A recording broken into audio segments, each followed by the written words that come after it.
جنت کی تلاش، اس موضوع پر قاری محمد حنیف صاحب ملتانی بیان فرما رہے ہیں، سماعت فرمائیں۔ شکریہ۔ اما بعد فاعوذ باللہ السمیع العلیم من الشیطان الرجیم، بسم اللہ الرحمن الرحیم۔ اليوم اکملت لکم دینکم واتممت علیکم نعمتی ورضیت لکم الاسلام دینا ومن یبتغ غیر الاسلام دینا فلن یقبل منہ وَهُوَ فِي الْآخِرَةِ لَمِنَ الْخَاسِرِينَ۔ وقال الله تبارك وتعالى إذا جاء نصر الله والفتح ورأيت الناس يدخلون فی دین اللہ افواجا فسبح بحمد ربک واستغفرہ انہ کان توابا۔ صدق اللہ مولانا العلی العظیم وبلغنا رسولہ النبی الکریم ونحن علی ذلک لمن الشاہدین والشاکرین والحمد للہ رب العالمین۔ اللہم صل علی محمد وعلی آل محمد کما صلیت علی ابراہیم وعلی آل ابراہیم انک حمید مجید۔ اللہم بارک علی محمد وعلی آل محمد کما بارکت علی ابراہیم وعلی آل ابراہیم انک حمید مجید۔ امام الانبیاء محبوب کبریا حضرت محمد مصطفیٰ صلی اللہ تعالی علیہ وسلم کی سیرت طیبہ کا وہ حصہ ذکر کیا تھا جہاں سے قرآن کریم کا نزول شروع ہوتا ہے، قرآن کریم کی ابتدا ہوتی ہے، اعلان نبوت کیا جاتا ہے۔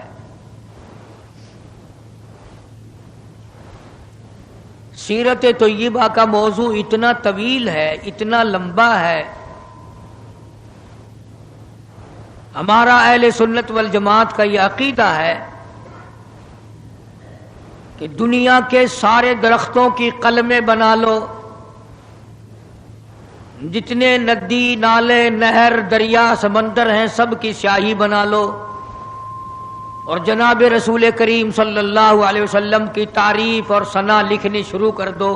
ہمارا عقیدہ ہے کہ درخت قلمیں دیتے دیتے ختم ہو جائیں گے، سمندر سیاہی مہیا کرتے ختم ہو جائیں گے، مگر کالی کملی والے کی تعریف کا کوئی حصہ بھی ادا نہ ہو سکے گا۔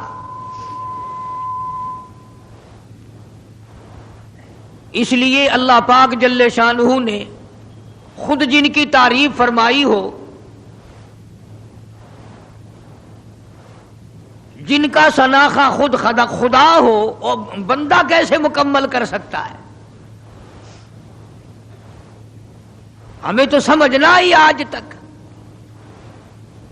ورنہ ہر لمحہ ہماری زبان سے کلمہ نکلنا چاہیے، لا الہ الا اللہ محمد الرسول اللہ صلی اللہ علیہ وسلم۔ اٹھتے بیٹھتے چلتے پھرتے ہماری زبان سے کلمہ نکلنا چاہیے۔ اللہ پاک جل شانہ نے اسی طرح سے درود شریف کے لیے بھی بڑے فضائل فرما دیے حضور کریم صلی اللہ علیہ وسلم کی ذات اقدس پہ۔ فرمایا جو ایک مرتبہ درود پاک پڑھے 10 نیکیاں ملتی ہیں، 10 گناہ معاف ہوتے ہیں، 10 درجے بلند کر دیے جاتے ہیں۔ اور یہاں تک فرمایا جو آدمی کالی کملی والے صلی اللہ تعالی علیہ وسلم کا نام نامی سنے، اس میں گرامی اپنی زبان پہ لائے، اگر سرکار کی ذات اقدس پہ درود پاک نہ پڑے، حدیث پاک میں آتا ہے وہ بڑا بد نصیب ہے، بڑا بدبخت ہے، بڑا بخیل ہے، جہنمی ہے۔ یعنی یہ حق ہے حضور کریم صلی اللہ علیہ وسلم کا، اور اتنی فائدے والی چیز ہے، ایک درود پاک سے 30 فائدے، 10 گنا معاف، 10 درجے بلند، 10 نیکیاں۔ اور حدیث پاک میں کثرت سے آتا ہے کہ فضائل درود شریف کی کثرت کرنے والا مرتے وقت کبھی ایمان سے خالی نہیں جا سکتا۔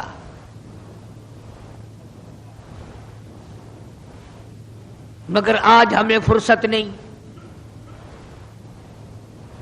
اس لیے قرآن کریم نے ان چیزوں کا اعلان کر دیا۔ حجۃ الوداع کا زمانہ ہے، کالی کملی والے کا آخری حج ہے۔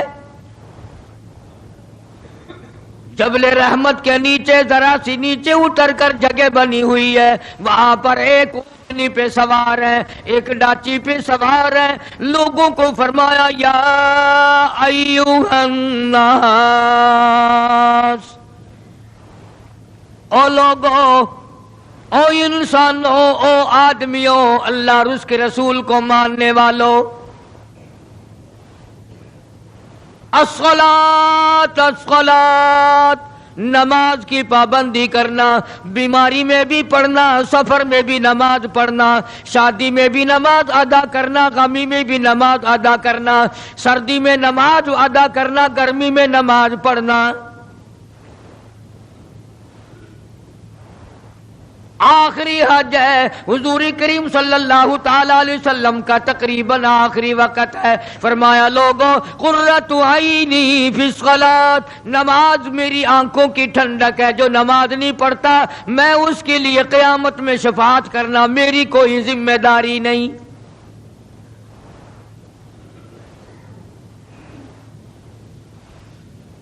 او ما ملکت ایمانہم، اور لوگوں اپنے ملازموں کا خیال کرنا، محتاجوں کا خیال کرنا، غریبوں کا خیال کرنا، مزدوروں کا خیال کرنا، معذوروں کا خیال کرنا، غریب پروری کرنا، لوگوں کے ساتھ ہمدردی والا برتاؤ کرنا۔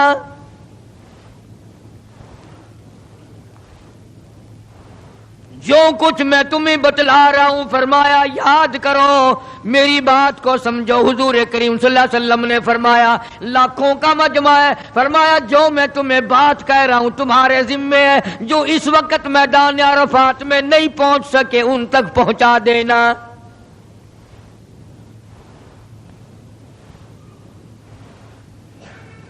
ادھر آپ نے امت کو تبلیغ فرمائی، آخری خطبہ ہے حضور کریم صلی اللہ علیہ وسلم کا، آخری خطبہ، آخری وعد ہے، آخری نصیحتیں ہیں۔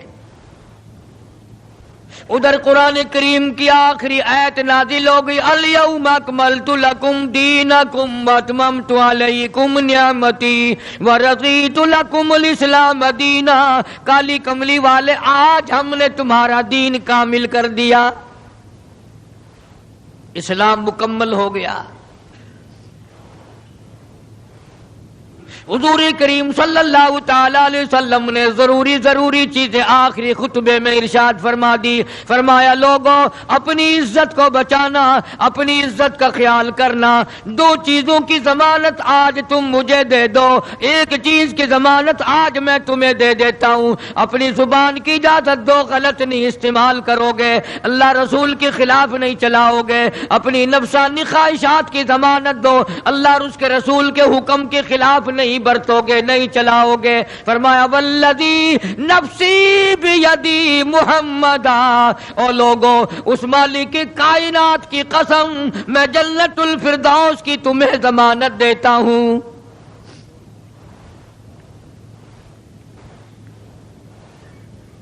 حجۃ الوداع میں خطبہ ارشاد فرما دیا، اس کے بعد منا مزدلفہ تشریف لے آئے، مکہ مکرمہ میں تشریف لے آئے. واپسی مدینے پاک میں ہو رہی ہے، راستے ہی میں طبیعت بگڑ گئی. وہاں میدان عرفات میں آخری خطبے میں فرمایا، او لوگو شاید میری تمہاری آخری ملاقات ہو. او لوگو شاید آج کے بعد تم میری آواز نہ سن سکو، میری زیارت نہ کر سکو، میری بات کو پلے باندھ کے لے جاؤ.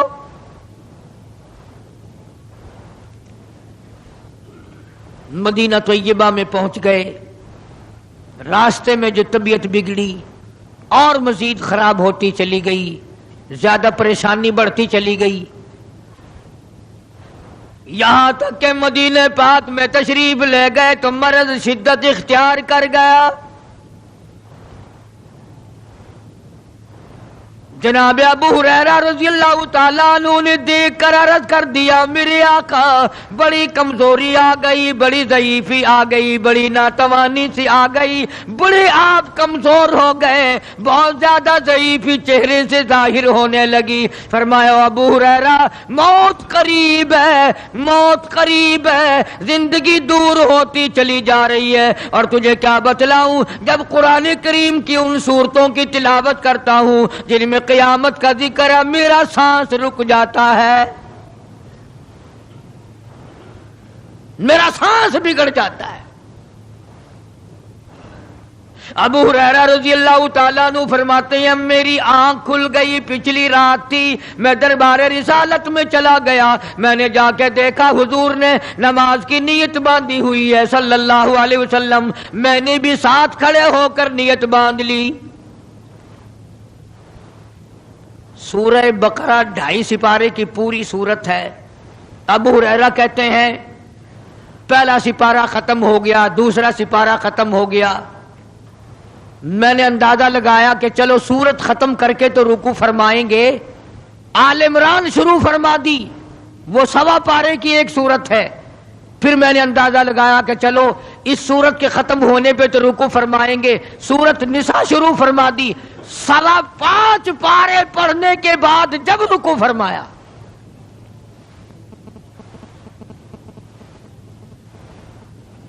اپنا حال بھی دیکھ، اس کالی کملی والے کا حال بھی دیکھ صلی اللہ علیہ وسلم. ابو ہریرہ کہتے ہیں جب قرآن مجید کی تلاوت ہو رہی تھی، میں پاس کھڑا ہوا تھا نماز میں، حضور کے سینے سے، آپ کی چھاتی سے مجھے یوں سانس پھولنے کی آواز آئی جیسے ہنڈی پکتی ہوئی کھولتی ہے. سانس پھول گیا. قرآن کریم کی تلاوت کرتے کرتے طبیعت متاثر ہو رہی ہے.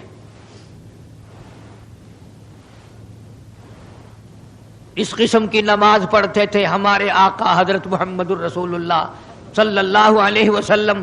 آج امت کی نمازیں اور اپنی نمازیں اور میری نمازیں تمہارے سامنے ہیں.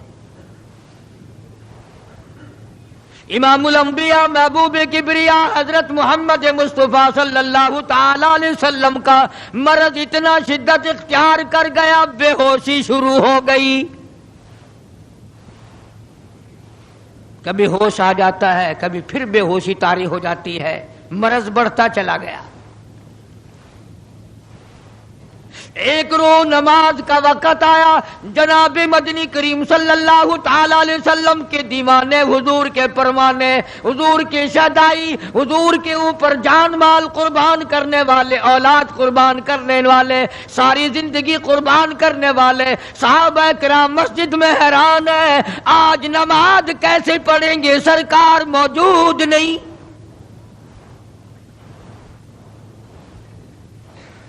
جناب عائشہ صدیقہ رضی اللہ تعالی عنہا نے جناب فاطمہ الزہرا رضی اللہ تعالی عنہا دونوں پریشان ہیں کہ مرض بڑھ گیا ہے، تکلیف زیادہ ہے. ہوش آئی آپ کو، فرمایا اصلی الناس، کیا لوگوں نے نماز پڑھی؟ فرمایا قالوا لا بل ينتظرونك، نہیں پڑھی بلکہ آپ کا انتظار ہو رہا ہے. سارے دیوانے، سارے پروانے، سارے شیدائی، سارے جانثار، سارے غم گسار، ساری زندگی قربان کرنے والے دیواروں کے ساتھ لگے ہوئے کھڑے رو رہے ہیں، کالی کملی والے آج اگر تیرا دیدار نہ ہوا تو ہم مر جائیں گے۔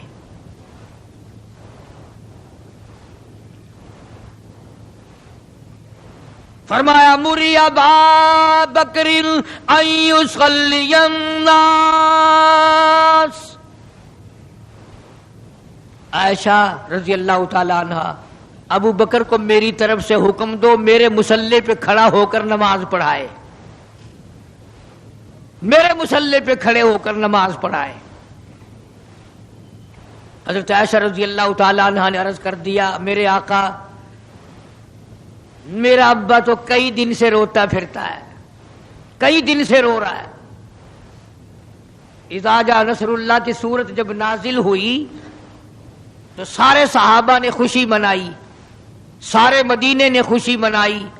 اذا جاء نصر اللہ والفتح، اللہ کی حمایت آئے گی، نصرت آئے گی، تائید آئے گی، فتح آئے گی۔ ورأیت الناس یدخلون فی دین اللہ افواجا، تم دیکھو گے کہ فوج کی فوج اسلام میں داخل ہو رہی ہیں، لشکر کے لشکر اسلام میں داخل ہو رہے ہیں۔ ساری بات خوشی کی ہے۔ فسبح بحمد ربک، اور آپ میری تسبیح بیان کریں۔ بس یہ آیت سن کر ابو بکر کی چیخ نکل گئی۔ سارا مدینہ خوشیاں منا رہا ہے، سارا مدینہ خوشیوں میں ہے، سارے صحابہ خوشیاں منا رہے ہیں۔ عام لشکر اسلام میں داخل ہوں گے، ساری فوجی اسلام میں داخل ہو جائیں گی، لیکن ابو بکر صدیق کو لوگوں نے دیکھا اس کونے میں بیٹھا روتا ہے، گھر میں بیٹھا ہوا رو رہا ہے۔ اس نے پوچھا صدیق رضی اللہ تعالیٰ عنہ سارے تو خوشیاں منا رہے ہیں، تو رو رہا ہے، تجھے کیا تکلیف پہنچی ہے؟ اذا جاء نصر اللہ کی سورت کے نزول کا پتہ نہیں چلا؟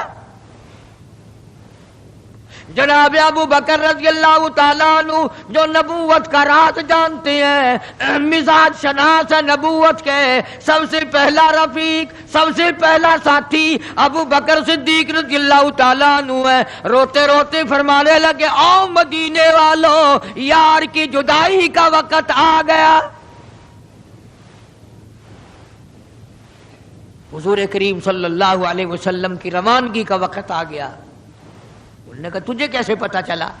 کہ دیکھتے نہیں ہو قرآن میں کیا؟ فسبح بحمد ربک، آپ میری تسبیح بیان کریں، مطلب یہ آپ میرے یہاں آ جائیں۔ سب سے زیادہ صدیق اکبر نے قرآن کریم کو سمجھا۔ تو حضرت عائشہ رضی اللہ تعالیٰ عنہ نے عرض کیا کالی کملی والے وہ تو پہلے ہی روتے پھرتے میرے ابا، تو کسی اور کو حکم دو۔ فرمایا عائشہ امت میں تیرے باپ جیسا نظر کوئی نہیں آتا، ساری امت میں تیرے باپ جیسا نظر کوئی نہیں آتا۔ صدیق اکبر رضی اللہ تعالیٰ عنہ کو حکم مل گیا، صحابہ نے مصلی پہ کھڑا کر دیا، نماز ہو رہی ہے۔ اللہ اکبر، ایک تھوڑا سا نقطہ باریک سا ہے، اگر توجہ کرو گے تو مزہ آئے گا۔ ادھر حکم دے دیا نماز پڑھانے کا، ادھر نماز شروع ہو گئی۔ ایک تو یہ بات تھی نا کہ حکم دیا نماز ہو گئی، پوری ہو جائے گی، وہ پڑھا دیں گے، اور ایک یہ ہے کہ میں خود نماز پڑھاتا ابو بکر کو دیکھوں، صرف پڑھاتا نہ دیکھوں، میں بھی صدیق کے پیچھے نماز پڑھوں۔ کل لوگ کوئی اعتراض نہ کریں، یہ ایک بڑی بات ہوتی ہے، پر مصلی پہ بھی خود کھڑا کرنا اور خود پیچھے آ کر کے نماز کی نیت باندھنا۔ دو نوجوانوں کو بلایا، حضرت عباس رضی اللہ تعالیٰ عنہ ہے اور ایک اور صحابی ہے، دونوں کے کندھوں پہ ہاتھ مبارک رکھے اور قدم مبارک گھسٹتے ہوئے مسجد میں تشریف لائے۔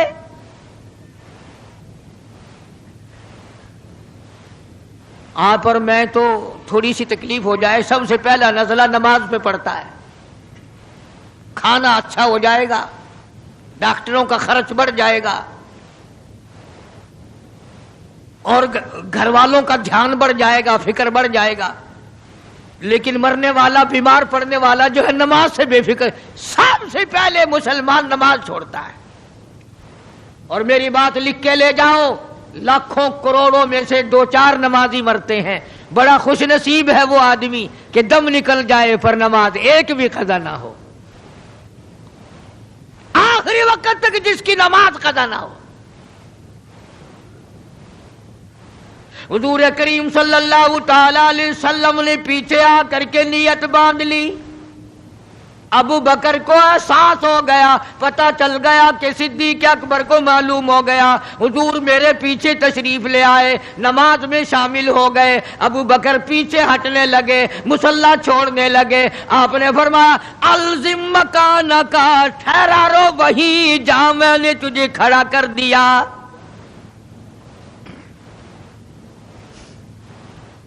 نماز ہو گئی. اب حضور کریم صلی اللہ علیہ وسلم جب تشریف نہیں لائے تھے، سارے غمگین تھے، سارے پریشان حال تھے، سارے یہ سوچ رہے تھے کہ آج کیا ہوگا، آج کیا بنے گی. سارے سرکار دو عالم صلی اللہ علیہ وسلم کے دیدار کے لیے اکٹھے ہو گئے. اور یہ آپ کا تشریف لانا، آخری تشریف لانا ہے مسجد نبوی میں، اور منبر پہ آپ تشریف فرما ہوئے. آپ نے اسی خطبے کی پھر بعد الفاظوں کو، بعد احکامات کو دہرایا. اور لوگوں، نماز کا خیال کرنا، نماز کی پابندی کرنا، یتیموں کا خیال کرنا، محتاجوں کی غریب پروری کرنا، اگر اس کے خلاف تم چلو گے میری کوئی ذمہ داری نہیں.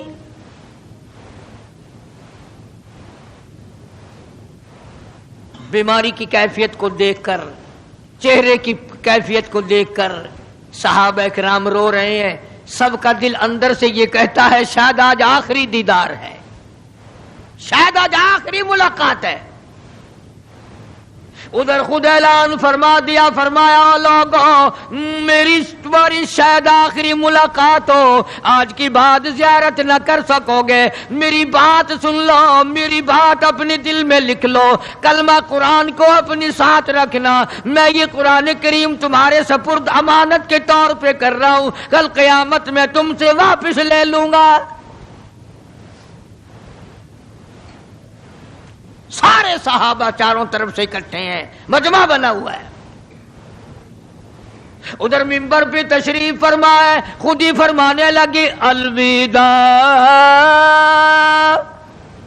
الوداع اے دوستو، اب جلد اتر جائیں گے ہم. الوداع اے دوستو، اب جلد اتر جائیں گے ہم، اور پھر کبھی اس دنیا کمینی میں نہیں آئیں گے ہم. میرا آخری وقت ہے، میری تمہاری آخری ملاقات ہے، میری بات یاد کر لو. سارے دیوانے حیران ہو گئے، اور بھی پریشانی بڑھ گئی. لوگ قریب آ گیا بچھڑنے کا معاملہ. ہم نے اولاد کو قیمہ بنتا دیکھا، پرواہ نہ کی. ہمارے بچوں کو ظالموں نے نیزے کی نوک پہ لٹکا دیا، پرواہ نہ کی. وطن چھڑا دیا، پرواہ نہ کی. 8 دن پانی کی بوند نہ ملی، پرواہ نہ کی. مہینوں مہینوں روٹی کا ٹکڑا نہ دیکھا، پرواہ نہ کی. کوئی پرواہ نہیں کی. آج یہ کیا سلسلہ شروع ہوا؟ سارے صحابہ کرام بھی رونے لگے اور کہتے ہیں کس طرح سے کیوں کر، کس طرح سے کیوں کر دل لگائیں گے ہم، اور اس جیسی مبارک شکل کہاں سے لائیں گے ہم. کس طرح جئیں گے، کس طرح گزارا کریں گے؟ آقا ہم نے تو بھوک بجھائی، پیاس بجھائی، سب کچھ تجھ پہ قربان کر دیا تھا. حجرہ عائشہ میں تشریف لے گئے، پھر بے ہوشی طاری ہے. اللہ غنی عائشہ صدیقہ تیرا کتنا اونچا کمال پروردگار نے کر دیا، کتنا اونچا تیرا نام کر دیا۔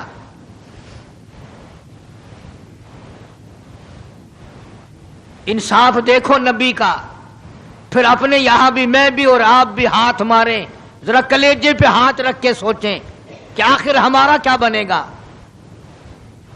سیدہ حفصہ رضی اللہ تعالی عنہا کو بلوایا، سیدہ ام سلمہ رضی اللہ تعالی عنہا کو بلایا، سیدہ زینب رضی اللہ تعالی عنہا کو بلایا،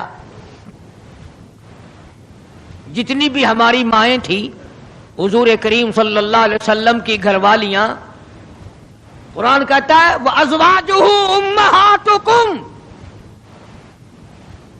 ان کی گھر والیاں ساری تمہاری مائیں ہیں، امہاتہم تمام کے تمام تمہاری مائیں ہیں۔ اللہ غنی، سیدہ ام سلمہ، سیدہ حفصہ، سیدہ جویریہ، سیدہ زینب،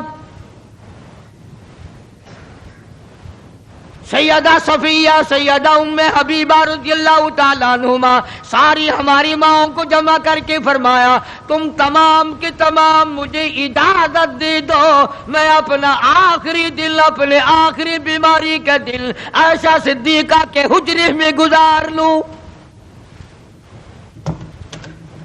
تم اجازت دو مجھے، بے انصافی نہ ہو جائے، خدا کے یہاں سے پوچھ گچھ نہ ہو جائے۔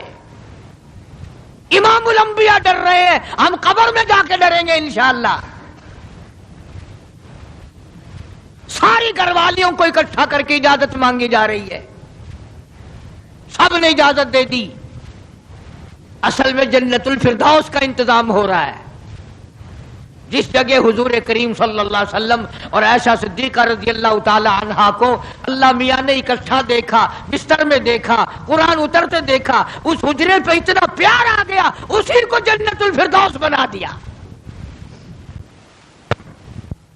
اور پھر بات بڑھی، جناب عائشہ صدیقہ رضی اللہ تعالیٰ عنہا پریشان بیٹھی ہیں، جناب فاطمہ الزہرا رضی اللہ تعالیٰ عنہا پریشان بیٹھی ہیں، بڑی تکلیف ہے، بڑا شدت کا بخار ہے، بے ہوشی بھی ہے۔ فرمایا میری عائشہ ٹھنڈے پانی کا پیالہ لے آ، سمجھی میرے محبوب کو پیاس لگی ہوگی، دوڑ کر پانی کا پیالہ لے آئی، اشارہ فرمایا یہاں رکھ دو، رکھ دیا گیا۔ جناب عائشہ صدیقہ رضی اللہ تعالیٰ عنہ فرماتی ہیں میرا کلیجہ پھٹنے لگا، جناب فاطمہ الزہرا رضی اللہ تعالیٰ عنہ فرماتی ہیں میرا جگر پھٹنے لگا۔ ہم نے آنکھوں سے دیکھا امام الانبیاء صلی اللہ تعالیٰ علیہ وسلم کی ذات اقدس رحمت والا ہاتھ اس پانی کے پیالے میں بھگو کر اپنے چہرے انور پہ چھینٹے مارنے لگے، یوں چہرے انور کو ٹھنڈا کر رہے ہیں۔ حضرت عائشہ فرماتی ہیں رضی اللہ تعالی عنہا میں نے عرض کر دیا میرے آقا یہ گھبراہٹ کیسی، یہ پریشانی کیسی، یہ تکلیف کیسی، یہ چھینٹے کیسے؟ فرمایا میری عائشہ تو نہیں جانتی موت کتنی گھبراہٹ والی چیز ہے۔ وجات سکر الموت بالحق، قرآن کہتا ہے کہ موت کی سختی حق ہے۔ جناب عائشہ صدیقہ رضی اللہ تعالی عنہا فرماتی ہیں کہ میں نے حضور کی تکلیف کو جب آنکھوں سے دیکھ لیا پھر میرے دل میں یہ بات کبھی آئی ہی نہیں کہ اور کسی کو تکلیف ہو یا نہ ہو۔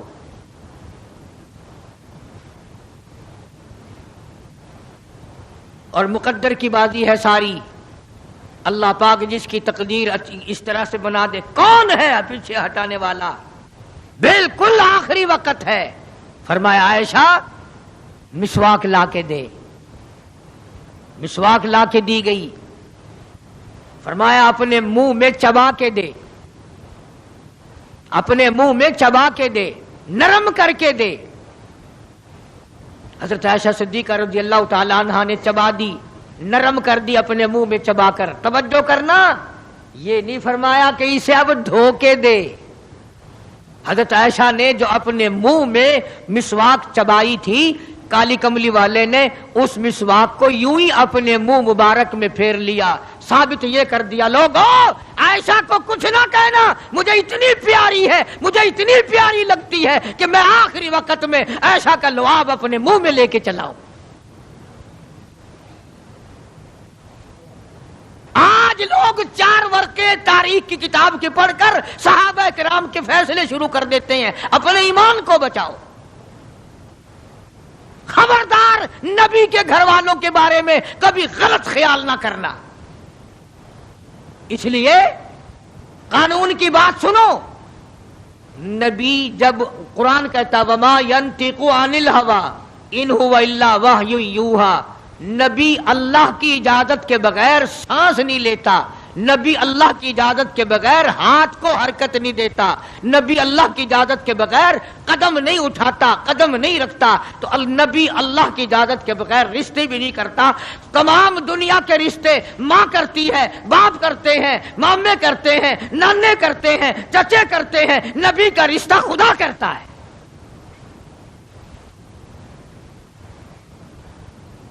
اللہ کی اجازت کے بغیر نبی کا کوئی رشتہ نہیں ہوتا۔ تو حضرت عائشہ کا رشتہ خدا نے کیا اور یہ عظمت خدا نے دی ہے کہ آخری مرتبہ مسواک چبا کر کے دینا، ورنہ حضور کریم صلی اللہ علیہ وسلم کی بیٹی بھی تو یہیں پر موجود تھی۔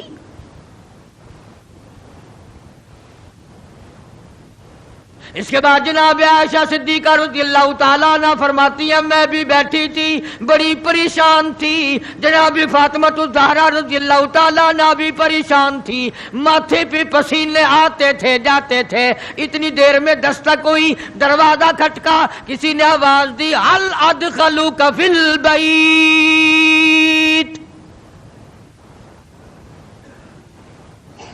کیا مجھے گھر میں آنے کی اجازت ہے؟ حضرت فاطمہ الزہرا رضی اللہ تعالی عنہا جو ابا کے غم کی وجہ سے نہایت پریشان تھی، نہایت مزمحل تھی، نہایت دل دکھا ہوا تھا، بس زبان سے یہ بات نکل گئی اور دیہاتی کہیں کہ او گوار میرا ابا بے ہوش ہے، تجھے اجازتوں کی پڑی ہوئی ہے۔ سرکار کو ہوش آ گیا، یہ جواب سن لیا اپنی لخت جگر کا، رحمت والا ہاتھ اپنی بیٹی کے سینے پر رکھتے ہوئے فرمایا بیٹی یوں نہ کہو، یہ دیہاتی نہیں، یہ گوار نہیں، یہ پاگل نہیں، یہ تو اسرائیل ہے، یہ تو تیرے ابا کا مقام ہے کہ اجازت لے کے آ رہا ہے۔ اس نے تو آج تک کبھی کسی سے اجازت مانگی ہی نہیں، کبھی بھی کسی سے اجازت نہیں لی۔ یہ اکرام ہے محمد مصطفیٰ صلی اللہ تعالی علیہ وسلم کا۔ تشریف لے آئے اور یہ جو معاملہ ہو رہا ہے نا، جو کچھ میں بتلا رہا ہوں یاد کرنے کے لیے عرض کر دوں، یہ جو کچھ میں آج تمہیں بتلا رہا ہوں، چونکہ ربیع الاول کا مہینہ ختم ہو رہا ہے، آج اس کا آخری جمعہ ہے، اس لیے میں اس عنوان کو ختم کرنا چاہتا ہوں۔ اور مطلب میرا کیا ہے، یہ جو کچھ میں تمہیں بتا رہا ہوں ساری دنیا کے علماء کا اتفاق ہے، یہ سب کچھ 12 ربیع الاول کو ہو رہا ہے۔ یہ اسرائیل کا آنا اور یہ بیماری اور یہ پریشانی اور یہ پسینے اور یہ حضرت عائشہ کا مسواک کو چبا کر کے دینا اور فاطمہ الزہرا کو پریشان ہونا، یہ 12 ربیع الاول کو ہو رہا ہے سب کچھ۔ جس دن تو ڈھول بجاتا ہے، جس دن تو نے 1400 سال کے بعد ناچنے کا پروگرام بنایا ہوا ہے، تیرے بیٹے کا آخری وقت ہو، برابر والا ڈھول بجا کے دکھائے، تیرے کلیجے پہ چوٹ لگے گی، او ظالم میرا کیا حال ہے اور تم نے یہ کیا شروع کیا ہے؟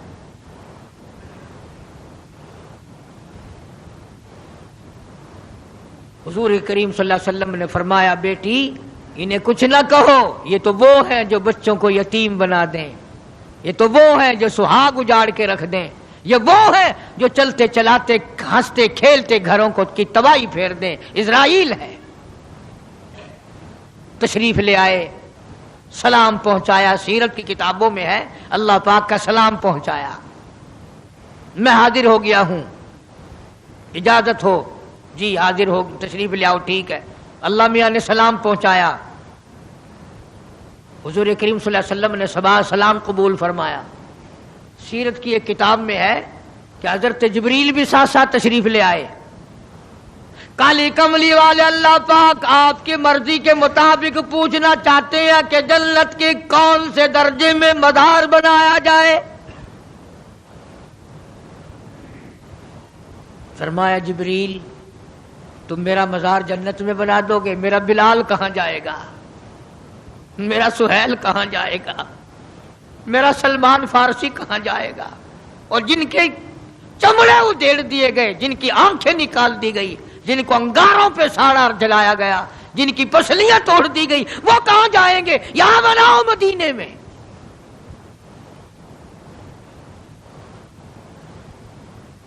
سیرت کی کتابوں میں ہے کہ روح مبارک جب قفس عنصری سے الگ کرنے لگا اسرائیل، آپ نے فرمایا اسرائیل مجھے تکلیف ہو رہی ہے۔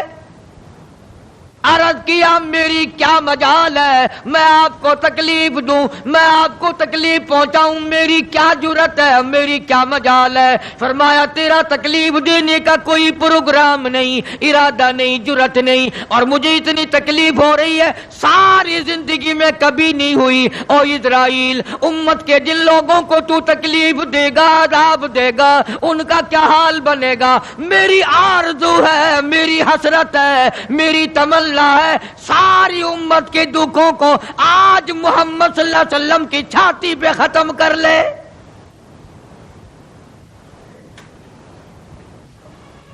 جو تکلیف تو نے ساری امت کو دینی ہے وہ آج میرے اوپر ختم کر لے۔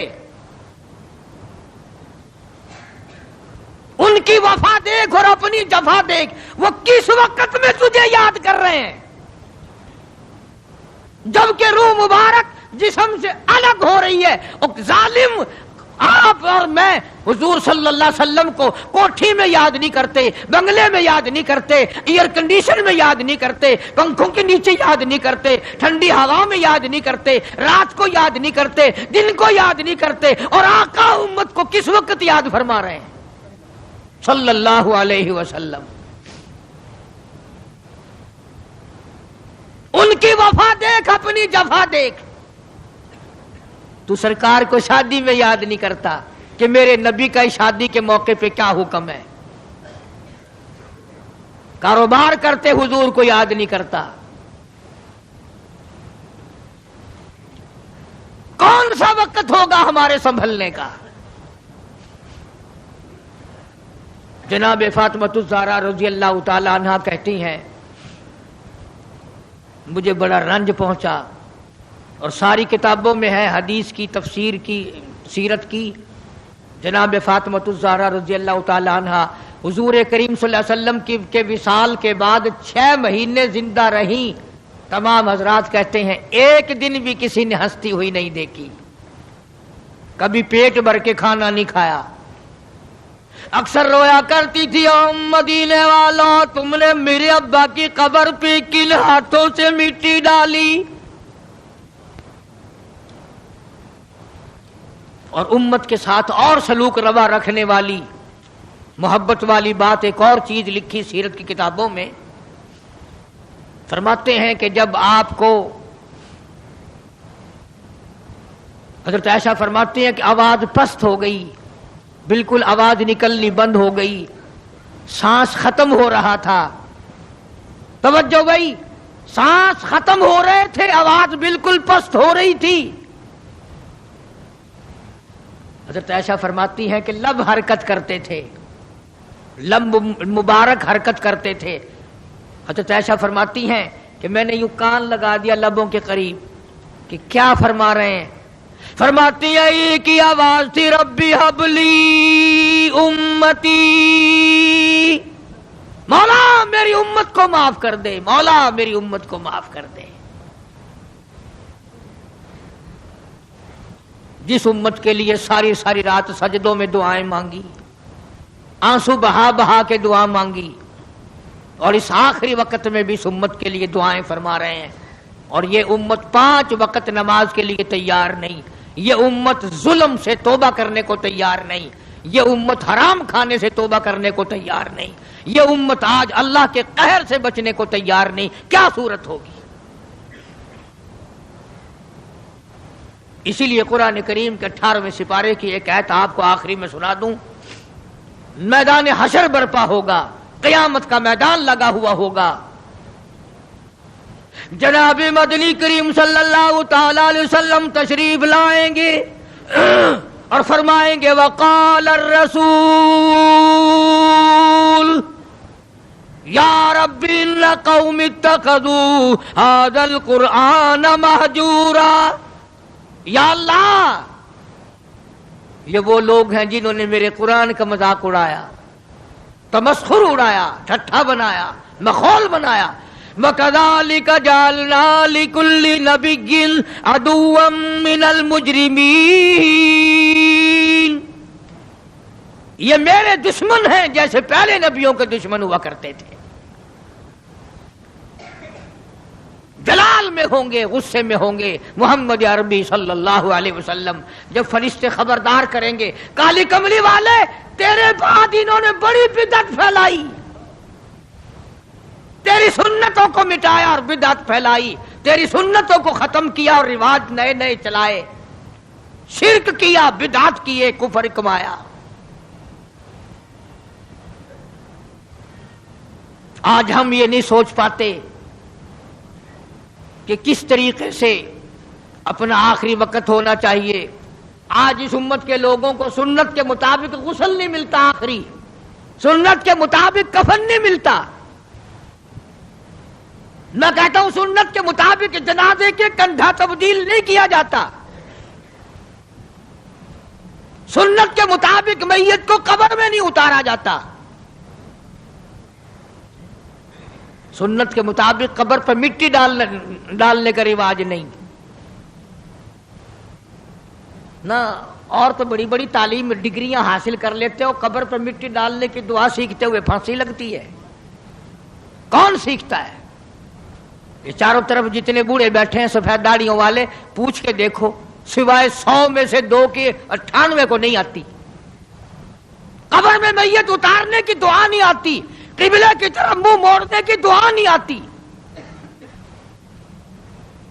اور انشاءاللہ آج کل تو ضرورت بھی نہیں، کیوں؟ جنت ہمارے باپ دادا کی ہے، چھلانگ لگائیں گے اور پہنچ جائیں گے۔ اس لیے میں یہ بات عرض کر رہا ہوں دکھ کے ساتھ کہ آپ دین کو سیکھتے نہیں، آپ دین کے قریب نہیں آتے۔ آپ محمد عربی صلی اللہ علیہ وسلم کے اگر عاشق ہیں، محبت کرنے والے ہیں، پروانے ہیں، دیوانے ہیں، آؤ پھر یار کی ہر ادا پر جان دو، پھر اس کو سیکھو، پھر اس پہ عمل کرو،